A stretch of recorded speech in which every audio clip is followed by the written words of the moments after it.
අනේ තැංකව බබා ඔයාතමා මට පලෙන්ට විස්කරය හොඳේ දැන් ඔයා කියන්න බබා මේ යාලෝ දැම් පාටිත් ඉල්ලනවානේ බර්ධයකට මොවා කරන්නත් දන්න මල්ලි ඇයි මෙන්න මං උඹට තෑග්ගක් ගෙන බර්ධයකට මේ හොඳයිද බලපං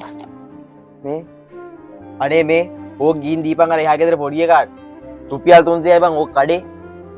අනේ මේ ඔකරම් ඵලයන් අයියේ යන්න එහෙමද බා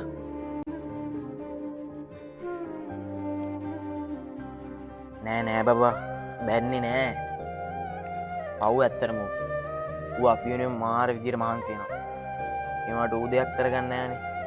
ඌ දැන් ඔය මට ඔරලෝසුවක් ගෙනාවට උගේ අතේවත් ඔරලෝසුවක් නෑ ඇත්තටම කැඩිච් එකක් බැඳගෙන ඉන්නේ මං ඒකයි එහෙම කිව්වේ ඌ හරි ඒක බැඳගයිනේ